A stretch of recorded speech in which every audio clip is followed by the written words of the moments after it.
What's going on, guys? Good morning. Welcome into another live stream here pre-market with the Everyday Growth Advisors. Hope you are having a good morning or a evening wherever you are. It's been definitely a very eventful past week of price action with a lot of squeezing and potentially a fake breakout at this juncture. Macro situation hasn't changed one bit. However, the Fed pricing of interest rate hikes are now moving closer to the 65 basis point level based on the swaps. So pretty interesting development on that front, but at the same time, let's have a look at all of the underlying macro factors. The VIX obviously took a big dump, the past two trading days, from 31.50 all the way to about 28. 28.86 is still a key level here. The VIX could come down all the way to 23 before finding another bounce. However, we don't know if that's exactly going to happen. We'll have to wait and watch what happens with the VIX here. The bond market buying up a little bit on the news that the Fed might be performing a buyback program for their bonds to create some stability in the bond market. Not sure if you guys read that report yet, but that's pretty much one of the most important pieces of news that will also sending some shockwaves through the market for a bullish little reversal, because that would send the bond market the other way, which would send equities the other way as well. That would send bonds to the upside, yields down, which improves valuation overall. Then we have the dollar index, which also pulled back to a key support level before bouncing a little bit yesterday at 110 even. And the US 10-year Treasury yield also pulling back here a little bit, which is all giving support to the rally. The interesting thing is we have been rallying on very low volume. Even yesterday's price action rallied on very, very low, below average volume. Just looking at how we broke out here. And then after hours, of course, we had a bunch of big tech report earnings. Microsoft, one of them, down about 6% and continues to be really harsh this morning. Google also, one of the stocks that got sold off pretty aggressively. As a sympathy on all of these, you had Meta also drop. You had Amazon also drop, and then you had just overall strength in Apple and Netflix, kind of holding up the market a little bit here. I fully expect that the repercussion of Microsoft dropping here is going to be felt by the market, but it's just a matter of when. Now, the interesting thing here, and that's pretty much sums up the fundamental factor, right? Apart from that, you have Bitcoin as well. Let's talk about Bitcoin real quick. Bitcoin also breaking out about 2%, up about 2% today. This is a good risk indicator, but at the same time, not a very effective one, I would say. I haven't really found much of a positive correlation like 100% of the time between Bitcoin and indices, except for the fact that this does foretell us when risk is flowing back into the system, and that's about it. So with Bitcoin up 2%, that just tells me that investors are willing to take more risk on, that's all. It doesn't really tell me that it's going to affect S&P 500 though. That's not a correlation that I can make just yet based on the data that I have had in the past 2 years of trading or Bitcoin being traded very volatilely. Now, interesting thing is we were waiting for NASDAQ to come up here to fill this gap, and it did yesterday. And once it did, we immediately saw rejection, and then the earnings came out. NASDAQ took a dump, and now the S&P 500 remains kind of in a whipsaw movement, broken out of its key 38.06 level, which I put in the newsletter this week, with very low volume, as you can see. So to me, so far, this looks like a fake breakout on the S&P 500. And then with NASDAQ unable to break out and reversing, that could set the course for us to retest some of these lower levels here. And those lower levels will be 37.60 on SPX and 36.90 on SPX. Those two will be key levels for us to bounce on next for further upside. So we'll have to see how this next two sessions play out. Personally, I haven't been taking much risk at all. In fact, on the main account, I haven't traded at all this week, except for a few plays that I had already open on XLE and NEE. So I'm only holding those positions, not really doing much other than that.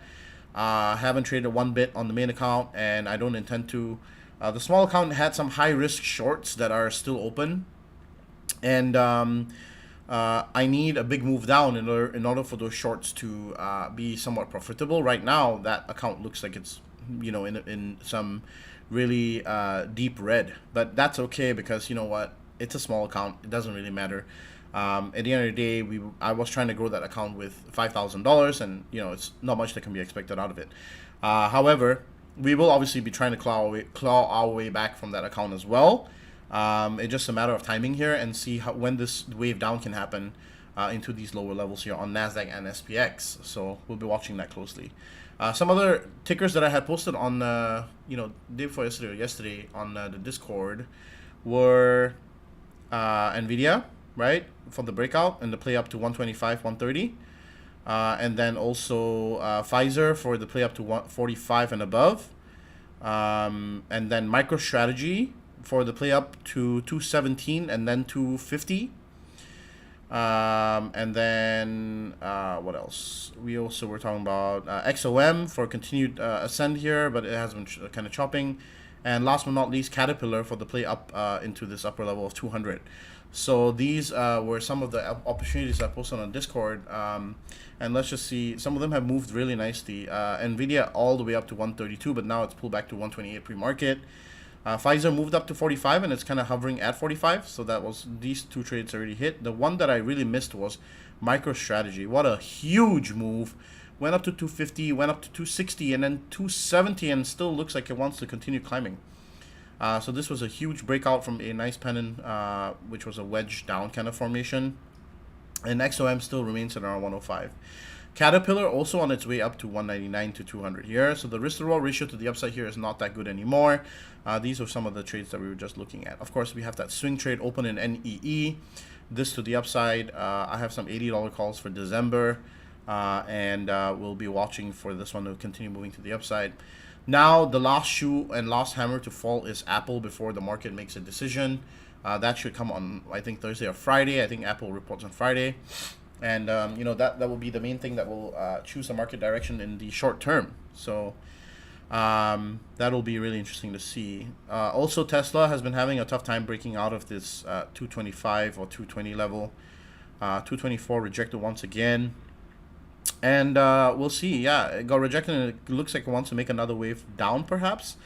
And we'll be watching Tesla closely here as well.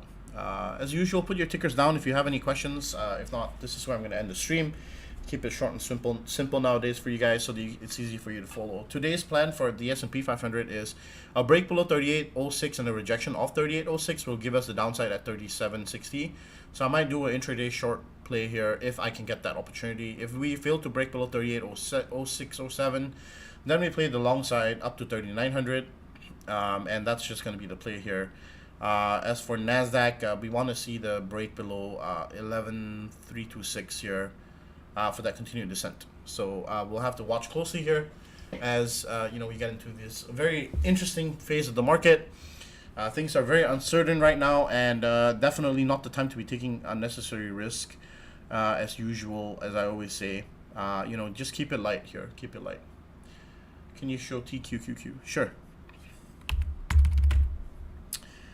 With TQQQ, you have pretty much, I mean, it's a similar looking chart, right? We got up to that resistance right up here, right? This is 2257. So your range with TQQQ is between here and also between, I want to say, all the way down here somewhere. To be honest, there's another range like right here. That could be one range. That would be another range down here, like right here.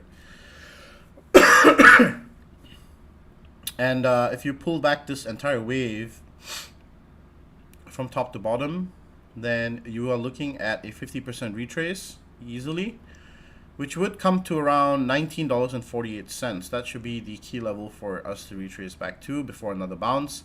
1.8 retracement is going to be $20.23. So that would send us about $1 down further on the TQQQ before any bounce happens or whatsoever.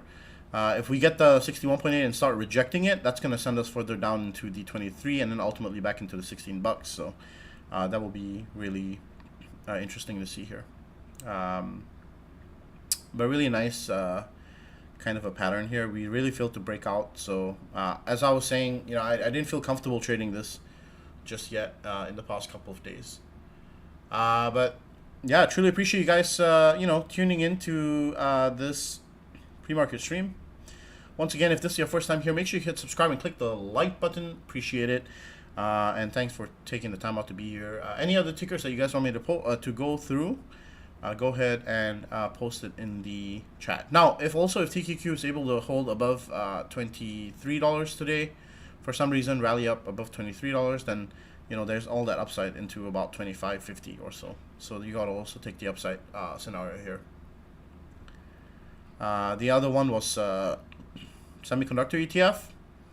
We failed to break above 190 and hold, but we'll see if that changes anytime soon. Amazon's the interesting one. Got rejected and moved further down. We'll see how this one plays out.